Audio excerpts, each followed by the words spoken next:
everyone, and welcome to this special Business of InfoSec Top 100 MEA panel discussion. My name is Catherine King, and I'm the director of the Business of InfoSec team here at Corinium. Our guests today are featured within the InfoSec Top 100 Leaders in Information Security report, Corinium's list of the world's top 100 leaders in information security. This report exists to celebrate the outstanding work over the last 12 months of some of the greatest minds in information security, and we have brought a few of them together today to discuss some of those hot questions. So it is my pleasure to welcome to the stage Loretta and Robin. Thank you both for joining me today. Fantastic. So let's start with a round of introductions. Loretta, if you'd like to introduce yourself for me, please.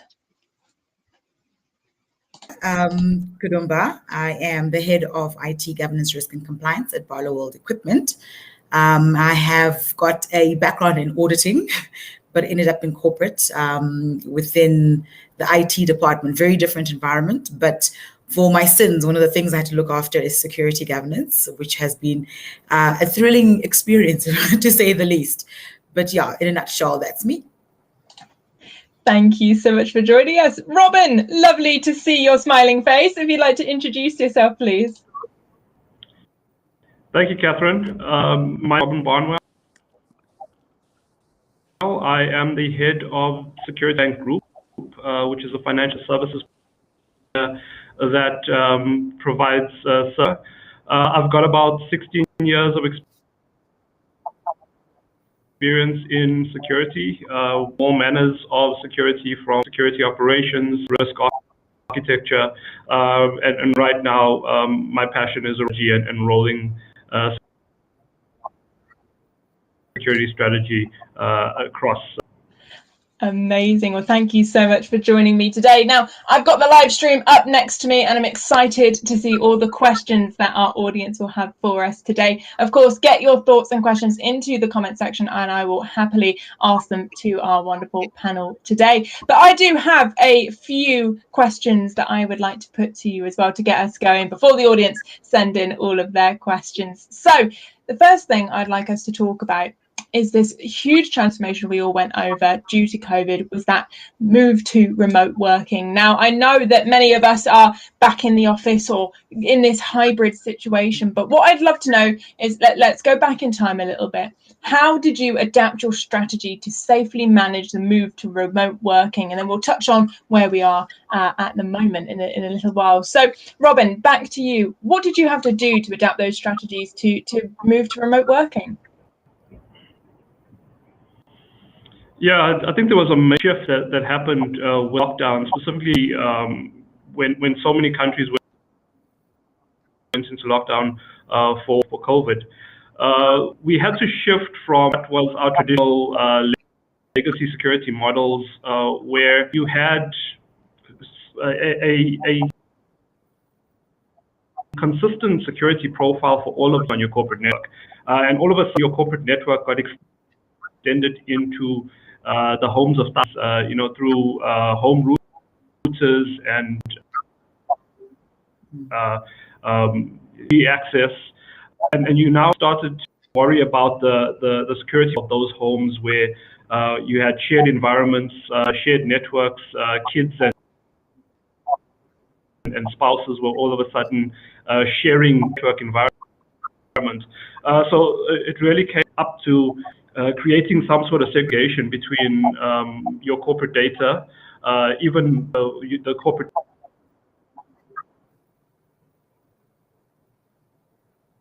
data that was sitting in those shared home network environments, technologies, secure publishing, and a number of different things that we had to do. But there wasn't a one-size-fits-all type solution. I think every differences, and each population of employees had their own differences that we needed to cater for. New problems,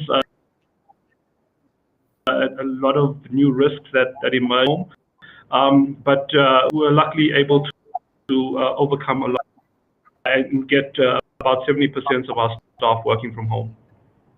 Yeah. I think just to add to what Robin is saying is we probably underestimated the amount of control that we typically have when we're all sitting under one building in one network, be it physical or logical security.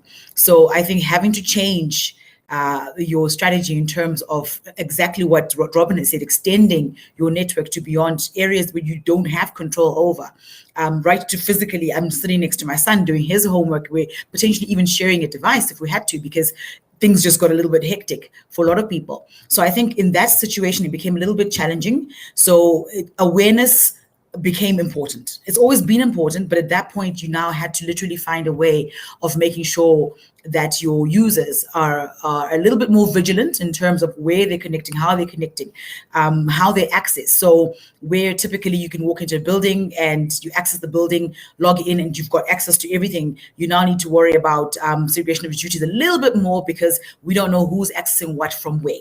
So the VPNs became critical and important, and we had to put those in place. Challenges that we met, I think, would have been patching, for example. You'll find that a lot of challenges came from we couldn't run a lot of the patching and stuff as easily as we could when we were all sitting in one environment. Suddenly there were bandwidth issues, because now I'm trying to run something, but I'm not in control of the network that you're using to try and get this security patch up and running. So all those things required a little bit of the thinking on your feet, being adaptable. So we relied a lot on our CISO. So we've got a CISO who basically, she probably turned gray during this period, because it now needed a lot of thinking as you went along. We suddenly, everyone was using a lot of free tools that were available to try and do a lot of things. And you now would begin to ask, can we download software? Should we change the rules now? Because we need to almost accommodate and adapt to certain things. So it was almost strategy on the go. So as you went, you needed to change things, and it wasn't like a 12 year we're doing this. It was a 12 months, sorry. It was more of every week, what needs to be changed? What do we need to do to address the risks? Or are there new risks that have come up in the last 24 hours that we now need to change the way we work? So it was exciting. I absolutely love that soundbite. Strategy on the go. What a fantastic way to sum that up, Loretta. I think that's fantastic. And then, just as you were both saying there, it's not a case of one size fits all, right? And as you said, Robin, within your employees, you've got certain sectors and geographies as well of how they're dealing with the situation, whether that be due to local lockdowns or what they're personally comfortable with doing. Loretta, you say there about having your son next to you doing your homework. Everyone's situation was very, very unique. And it meant that there was this need for such a tailored approach, but that tailored approaches aren't necessarily in line with having to do it, as you say, so quickly. So it's fantastic to see that you were both able to do that. But now let's turn the dial forward to where we are today. Now, Loretta, I'm right in thinking that both yourself and Robin, are you both in the office today? What's it looking like for you at the moment? Have your strategies have to shift some way to do a hybrid form, or are you all back in the office? What's that looking like for you both? So in our world, it is hybrid, but leaning more towards people still working from home, so very remote. I think in certain circumstances, people will come into the office. So like I'm here, but I literally have probably seen 3 people in the time that I've been here. And I've been here by choice, just to make sure that the network doesn't go down at home while I'm on this call. Typically, I'll also have been at home. So I think we're mainly at home. And obviously, with the scare of a new third wave coming, it makes sense. We've gone through the pain and the homework's been done in terms of getting the remote working. So we're going to use it until we don't have to, I guess. How about yourself, Robin?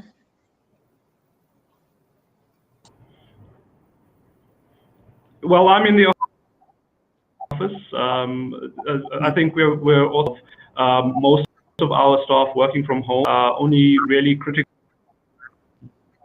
or time-sensitive capabilities. I think that the entire lockdown in the last year has shifted all of our capabilities.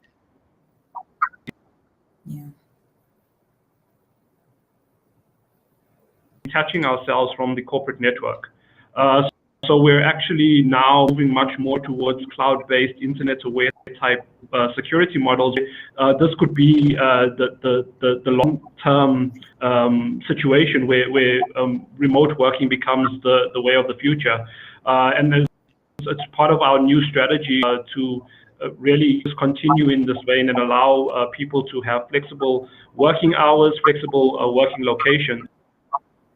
and be as secure as if they were on the corporate LAN. Absolutely. I think it's absolutely fair to think that this has provided a user case for so many organizations that actually perhaps remote working and hybrid working is not only a case of necessity for COVID, but actually there have been some fantastic outcomes for this for many people. Yeah. Both personal life, whether that is the case, you get to spend a bit more time with your family, but also from a productivity point of view. I know there's a lot of debate about that currently.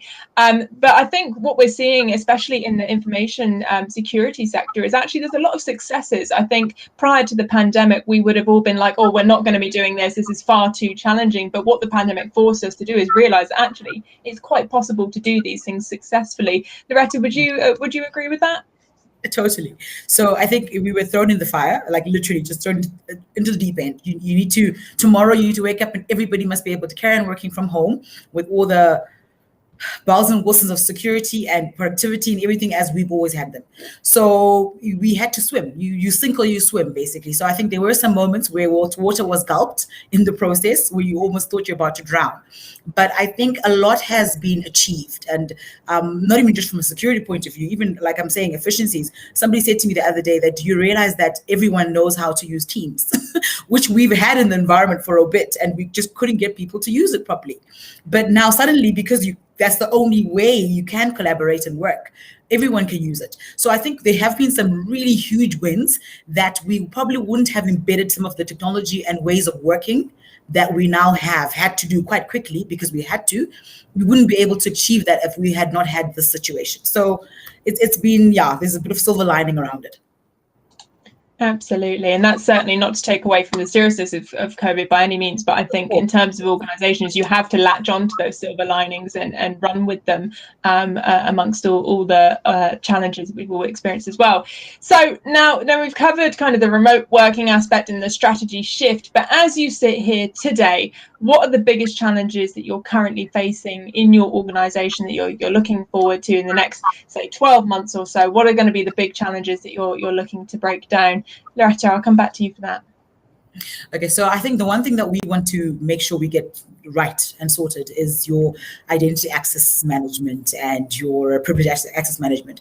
We have had, and the use of your cloud environment. So we are on through O365, but with all the challenges with getting everyone on it during this period, we haven't been able to tap into the benefits of it that much. So we're hoping that now that we've settled a lot, not that there's no issues, we always have issues because it's a moving IT environment. So we've settled a lot, we're able to actually focus on writing down strategies that support the business. And we are actually in our planning phase now. So we'll sit and look at how can we're moving. We're out of, I think in the beginning, there was a lot of sense of this thing will come to an end now in the next, in fact, the first one was 21 days, it should all be over, right? But 12 months later, we're still here. So it's almost like the norm. It's become the norm. So how do we carry on in this environment without it being one of those we're waiting for something else to happen? So we're in planning phase as it is. If it changes in another 12 months, great. If it goes back to how we used to live, I doubt it will. It just now means we work differently, and so our plans and strategies must be different. So we're focusing on identity access management. We're focusing obviously on continuity. That's a big thing because we've always had continuity, but it was simple. We were all in one building, you moved to another building. But now, because we're all so remotely placed everywhere, how do we tap into the technologies that are available to be able to basically continue as a business without being pinned down into a particular premise? So that's Absolutely. a bigger. A huge challenge. And I think, as you mentioned earlier, we were so quick to adapt to different technologies, whereas now we are afforded the opportunity to almost, as you say, assume that this is going to carry on for quite a time longer, so we can really assess those technologies going forward and making sure that we're using the best going forward. Robin, how about you? What are the big challenges you're set to face over the next 12 months? So I'm going to echo Loretta's comments around access. I think that with everything now becoming digital and internet aware, identity is now more important than ever. So that access is granted on a need-to-know basis, but more importantly, making sure that strong authentication is put on the internet accessible. Beyond just the technical, I think that the major issue is around priority. You have this legacy that you still need to protect. You have now all your remote users that you need to protect. And with the organization moving into cloud, moving into APIs and new technologies, you need to protect those as well. So being able to balance your time between your now remote users and your new cloud environments is a juggling act that most businesses are. Absolutely. Another huge challenge. So we are just about halfway through our session here today. So if you do have any questions, please do get them into the comment section so I can put them to Loretta and Robin before we close today in just 15 minutes time. So please do get those in. So here at Corinium, we have our Business of InfoSec platform, which I know you both are acquainted with, having been in the top 100 report that's hosted on the platform. Now, we also have our Business of Data platform as well. Now, when I'm speaking to those senior executives and we're talking about a data-driven culture, COVID really helped this. It made people really aware that they needed insights in real time. However, other discussions I've had with information security professionals when it comes to culture says that, COVID's really made, keeping that data-driven, security-driven, culture alive has actually been quite difficult because, as we say, in the quick adaptation, people have been, maybe clicking links that they perhaps shouldn't have been, or, downloading software because, well, I just need to join this call. I don't have time to run that through the systems. So how are you both creating and maintaining an organization-wide culture of data security in what has been such a turbulent time? Robin, I'll come back to you first for that one.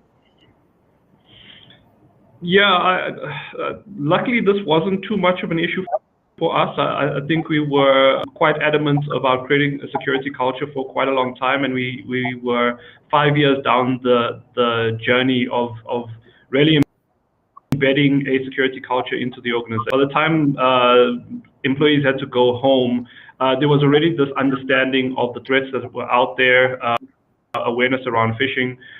But we just reinforced that the lockdown with continuous awareness campaigns, continuing with our mock phishing campaigns, and making sure that people were aware of the new threats, COVID-related links that were going to be coming out. So we just kept them abreast of the latest type of threats that were out there. Additional things that we do, data security specifically, and really embedding with the staff members that data security was part of their day jobs, was federating things like data classification real time on emails, on documents as they were being created. It's now not the responsibility of the central security team to classify that mail is now something that's in the hands of the user, and that just reinforces that this responsibility. You have a responsibility in making sure that of yourself, the corporate, and is kept confidential.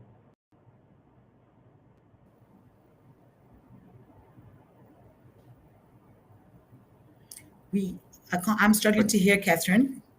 I think Catherine is muted. Oh, there we go. She's on mute. This far into the pandemic, you'd think I'd learned, but there we are. So yeah, as I was saying, just keeping yourselves front of mind, right, and going through what is such a crazy time, and still a crazy time, especially where you guys are based as well. Just keeping that front of mind. So Loretta, how about yourself? What's that meant for you? I don't think it's too far from what Robin has also spoken about. So awareness in terms of general security awareness is something that we've been driving for the past couple of years.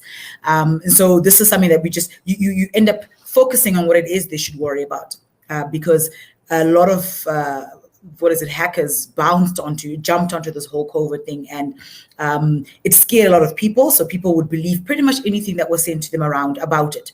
So it was really around, you needed to educate your weakest link. And people are our weakest link when it comes to anything to do with technology or security and data and so forth. So we had to keep them almost too vigilant. I mean, we got to a point where people would send the email to us first and say, I don't want to open this. Can you maybe check this first?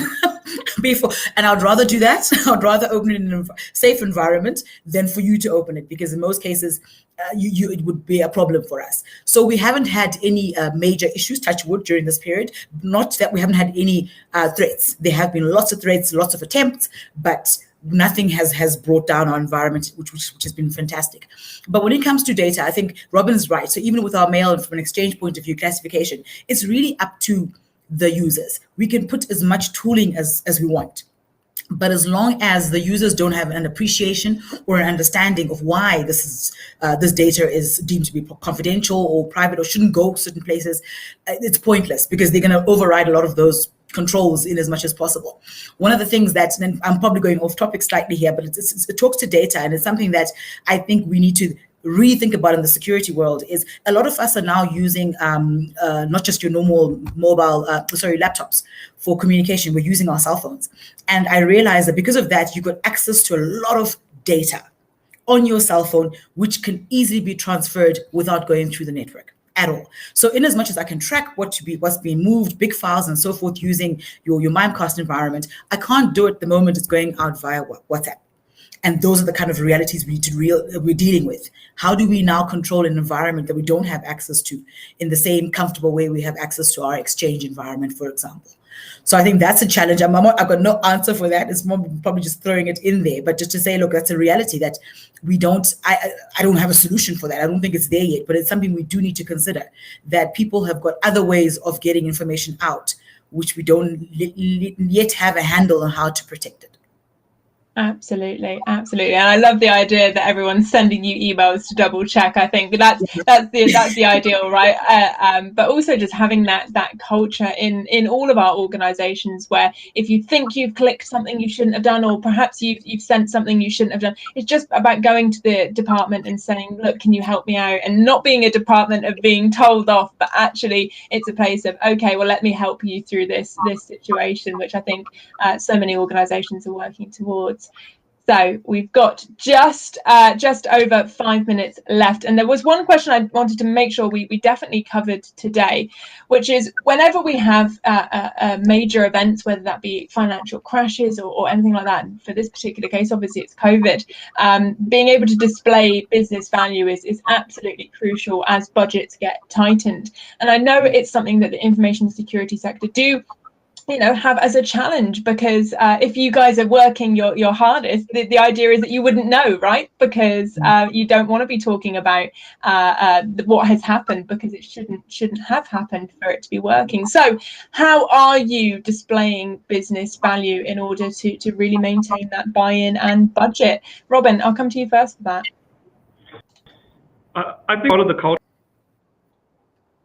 cultural shift, where historically in some locked office, it's become a lot more public. So we try to make security as visible as possible. And the example that I gave around the users classifying their data themselves is a visible way of is ever present in their lives. So that's how we would show. But when you're going up to executive and board level, really it's around using the security data, show through data analytics, intelligence, good metrics, improvements in posture, ultimately reinforcing the trust that